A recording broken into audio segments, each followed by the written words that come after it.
ये देखो, ये रोहित के लिए नया स्वेटर। अरे वाह माँ, ये तो बहुत ही प्यारा है। इसका रंग कितना सुंदर है। हाँ, मुझे भी एक बार में ये भाग गया था, सो मैंने तेरे लिए ले लिया। और ये कुर्ती रूबी तेरे लिए। देख तो कितना बढ़िया कपड़ा है इसका। कपड़ा तो ठीक है, पर इसका डिजाइन तो देखो कितना गंदा है। क्या माँ, तुम मेरे लिए एक चीज लेकर आई, वो भी ऐसी कि मैं इसे कहीं पहन ही नहीं सकती।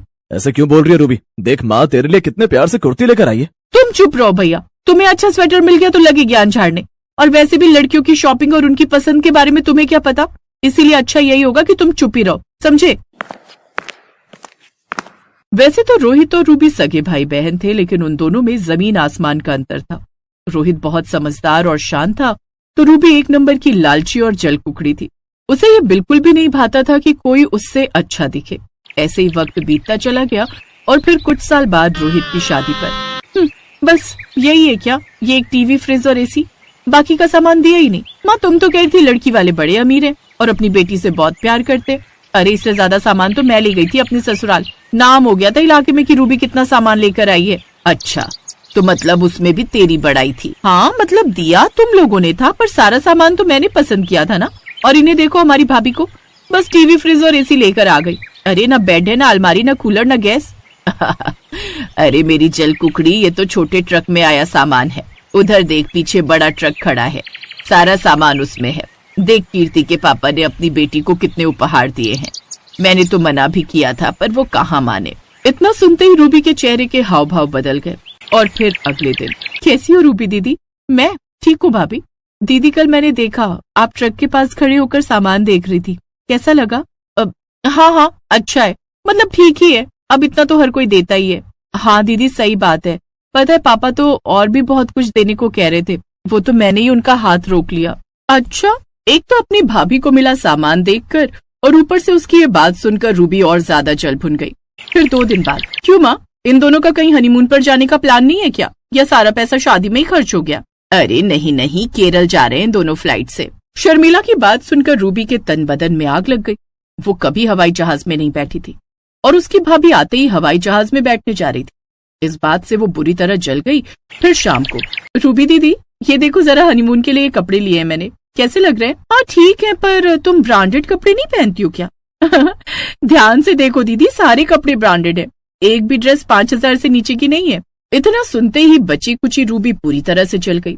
वो काम का बहाना बनाकर वहां से चली गई। अपने स्वभाव की वजह से रूबी बस जलती ही जा रही थी, जबकि कीर्ति, उसे तो कुछ मालूम ही नहीं था। वो तो रूबी को सहेली मानकर सब कुछ बता और दिखा रही थी। इसी तरह रूबी को जब लगा कि वो हर चीज में कीर्ति की बराबरी नहीं कर पा रही है, तो वो उससे भयंकर चिढ़ने लगी। हेलो माँ, सुनो, ये ऑफिस के काम से 2 हफ्तों के लिए बाहर जा रहे हैं, तो मैं तुम्हारे पास ही आ रही हूँ। इस बार नया साल में तुम सबके साथ ही मनाऊंगी। हाँ, ये तो बहुत अच्छी बात है, आजा। दरअसल रूबी ने अपने पति सुनील से लड़कर अपने लिए 2 ब्रांडेड ड्रेस मंगवाई थी। वो उन्हीं कपड़ों को अपनी माँ और अपनी भाभी को दिखाना चाहती थी। शाम को वो अपना सामान लेकर अपने मायके पहुंच गई। आ गई तू, आजा अंदर आजा। भाभी कहाँ है, उन्हें आवाज लगाओ।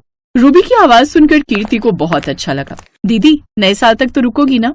हाँ, वो ना 2 हफ्ते के लिए ऑफिस के काम से बाहर गए, तो मैं यही हूँ। नया साल हम चारों मिलकर मनाएंगे। चारों नहीं, मेरी सारी सहेलियां और इनके सारे दोस्त भी आ रहे हैं। घर में ग्रैंड पार्टी होगी। इतना सुनते ही रूबी का मुंह फिर से उतर गया। वो खुद को फिर से हारी हुई महसूस कर रही थी। तभी उसने झट से कहा, वो तो अच्छी बात है, आओ मैं तुम्हें कुछ चीज दिखाती हूँ। ये देखो, ये सुनील ने मुझे दिलाई है। मैंने तो लाख मना किया पर नहीं माने। देखो ना, 2 ड्रेस दिला दी, पूरे 6,000 रुपए की हैं। रूबी की ये बात सुनकर शर्मिला मन ही मन हंसने लगी, क्योंकि आखिर वो उसकी माँ जो थी, अब वो समझ गई थी कि कीर्ति उसके घर क्यों आई थी, और दूसरा ये कि उन ड्रेस के लिए उसने अपने पति का कितना खून पिया होगा। 2 दिन बाद 31 का दिन भी आ गया। रूबी ने अपना नया गाउन पहना और इठला कर सबको दिखाने लगी। तभी, दीदी मेरे साथ चलो ना, मुझे तैयार होना है। आप ना बस मेरे बालों में क्लिप लगा देना, मैं बस झट से नहा कर आती हूँ।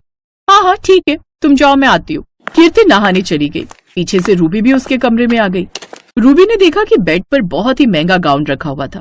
वो बहुत ही सुंदर था। उस गाउन को देखकर वो फिर से जल भुन गई। गुस्से में घर से बाहर आई तो देखा कि एक चमचमाती नई बाइक खड़ी थी। रूबी समझ गई कि हो न हो उसकी भाभी ये बाइक उसके भैया को गिफ्ट करने वाली थी। वो उस बाइक को घूर कर देखती रही, और फिर थोड़ी देर बाद जब वो ऊपर आई तो देखा शर्मिला अपने कमरे में नहीं थी। पर बेड पर नया सोने का हार रखा था। ये लोग एक दूसरे को गिफ्ट दे रहे हैं। अब देखना मैं इनकी पार्टी कैसे तबाह करती हूँ। ये सब मिलकर मुझे नीचा दिखाना चाहते हैं ना, अभी बताती हूँ। तभी थोड़ी देर बाद शर्मिला ने आवाज लगाई, कीर्ति, रोहित, जल्दी से यहाँ आ जाओ। देख बेटा, जो तू हार मेरे लिए लेकर आया था ना, किसी ने वो तोड़ दिया है। ये कैसे हुआ? रोहित, ये मेरा गाउन देखो, किसी ने इसकी बाजू ही फाड़ दी है। अब मैं इसे कैसे पहनूंगी? ओह शिट, ये हो क्या रहा है? इधर ये हार, तुम्हारा गाउन, और उधर मेरी बाइक। क्या हुआ तेरी बाइक को? माँ, किसी ने मेरी बाइक का शीशा फोड़ दिया है। अरे आप दोनों दिल हल्का मत करिए माँ, आप कोई और हार पहन लो। कीर्ति, जाओ तुम भी कोई और ड्रेस पहन लो और नीचे आ जाओ, सब लोग इंतजार कर रहे हैं। रोहित की बात सुनकर कीर्ति और शर्मिला तैयार होकर नीचे आ गई, पर उनका चेहरा उतरा हुआ था। उन्हें देखकर रूबी हंसने लगी। तभी वहाँ उसका पति सुनील आ गया। ये सब तुमने किया है ना रूबी? क्या किया मैंने कुछ नहीं किया। जब तुम ईंट लेकर रोहित भाई की नई बाइक फोड़ रही थी ना, मैं वही था। क्यों किया तुमने ये सब?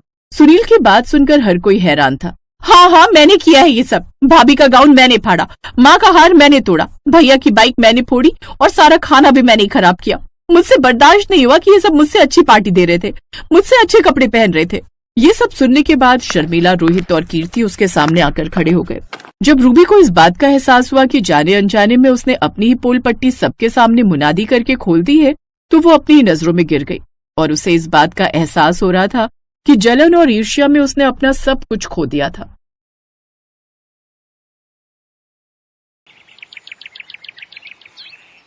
ओफो, व्हाट इज दिस? ये मेथी का पराठा? मुझे सैंडविच खाने का मन है। मुझे नहीं खाना ये मेथी का पराठा। आप दोनों कामचोर भाभीयों से एक ननद की फरमाइश भी पूरी नहीं होती। अगर एक ननद की जगह 3-4 ननद होती तो आप दोनों का क्या ही होता। ये दोनों तो मेरा काम भी भूल जाती हैं। पता नहीं कौन सा पहाड़ तोड़ती हैं सारा दिन। जाओ, अब मेरी बेटी के लिए सैंडविच बनाकर ले आओ। दोनों भाभियां अपनी ननद के लिए सैंडविच बनाकर ले आती हैं और उसे खाने के बाद नव्या अपनी भाभियों से कहती है, आज मेरे ऑफिस में पार्टी है तो अब तुम दोनों मेरा मेकअप कर देना। बड़ी भाभी, आप मेरा हेयर स्टाइल बनाना और छोटी भाभी तुम मेरा मेकअप कर देना। अभी मैं नहा कर आती हूँ। कुछ देर बाद नव्या तैयार होने लगती है तो दोनों भाभियां उसका मेकअप करती हैं। तभी छोटी भाभी नैना कहती है, दीदी आपका हाथ खाली है, मेरे पास बहुत सुंदर चूड़ियां रखी हैं, आप उन्हें पहन लीजिए। यू गंवार, तुम्हें इतना भी नहीं पता कि मॉडर्न वेस्टर्न कपड़ों के साथ चूड़ियां नहीं पहनी जाती? जी दीदी। फिर तैयार होकर नव्या ऑफिस चली जाती है। ऐसे ही एक दिन जब बड़ी भाभी सोनम पोछा लगा रही होती है तो नव्या जानबूझकर मूंगफली के छिलके वहां गिरा देती है। दीदी, मैंने अभी यहाँ पोछा लगाया था और आपने। हाँ तो सफाई करते हुए तुम्हारे हाथों में दर्द हो रहा है क्या? तुम ऐसे नहीं मानोगी। ठहरो, मैं अभी तुम्हें बताती हूँ। नव्या अपनी बड़ी भाभी सोनम का हाथ मरोड़ देती है। दीदी बहुत दर्द हो रहा है, छोड़िए मुझे। ये बहुएं तो मेरी बेटी को परेशान ही करती रहती हैं। अरे एक बार और फर्श को घिस लेती तो तेरा क्या जाता। लेकिन नव्या बेटी, तू परेशान मत हो, तुझे बहुत जल्द इन दोनों से छुटकारा मिल जाएगा। वो कैसे? तेरे लिए बहुत बड़े घर का रिश्ता आया है। ये देख लड़के की फोटो। नैतिक की फोटो देखते ही पहली ही नजर में वो नव्या को पसंद आ जाता है। फिर 2 महीने बाद उसकी शादी नैतिक से हो जाती है। शादी के बाद नव्या अपने ससुराल आ जाती है जहाँ उसकी एक ननद रश्मि होती है, जो कि नव्या से भी बहुत ज्यादा घमंडी थी। और जो सब नव्या अपने मायके में अपनी भाभियों के साथ करती थी वही अब उसके साथ उसके ससुराल में होने लगा। ऐसे ही एक दिन नव्या की ननद रश्मि उससे कहती है, ओफो भाभी, ये क्या बकवास सैंडविच बना दिया, मुझे ये नहीं चाहिए, मेरे लिए पास्ता बना कर लाओ। अब जल्दी जाओ या हाथ पांव टूट गए। लेकिन दीदी, मैंने इतनी मेहनत से सैंडविच बनाई है। हाँ तो मेरी बेटी का पास्ता खाने का मन है, उसे नहीं खानी तेरी ये बेकार सी सैंडविच। नव्या उसके लिए पास्ता बनाकर लाती है। कुछ देर बाद रश्मि का कॉफी पीने का मन होता है तो वो उसे कॉफी बनाने को कहती है। लेकिन जब रश्मि वो कॉफी पीती है तो उस कप को रश्मि जमीन पर फेंक देती है और चिल्लाते हुए कहती है, क्या घटिया कॉफी बनाई है आपने, अपने मायके से कुछ सीख कर नहीं आई हो क्या? चलो जाओ और अब मेरी सैंडल लेकर और मुझे पहनाओ, और हाँ, उससे पहले यहाँ पोछा लगा दो।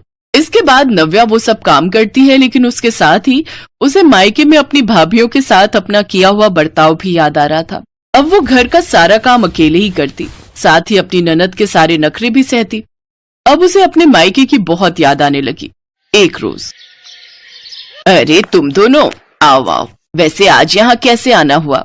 हम दीदी को लेने आए हैं, बहुत दिन हो गए उन्हें आए हुए, और हमें हमारी प्यारी ननद जी की बहुत याद भी आ रही थी। अपनी भाभियों की बात सुनकर नव्या उनके गले लग जाती है और उनसे रोते हुए माफी मांगती है। भाभी, भाभी मुझे माफ कर दीजिए, मैंने आप दोनों के साथ कितना बुरा किया था। आप पर क्या गुजरी होगी वो मुझे अब समझ आ रहा है जब मेरे साथ वो सब हो रहा है। मैं बहुत शर्मिंदा हूँ, मुझे माफ कर दीजिए। आपको अपनी गलती का एहसास हो गया, यही हमारे लिए काफी है दीदी। हाँ, अब तो हम बस यही चाहते हैं कि आप अपने ससुराल में सबसे मिलजुल कर और खुशी खुशी रहें।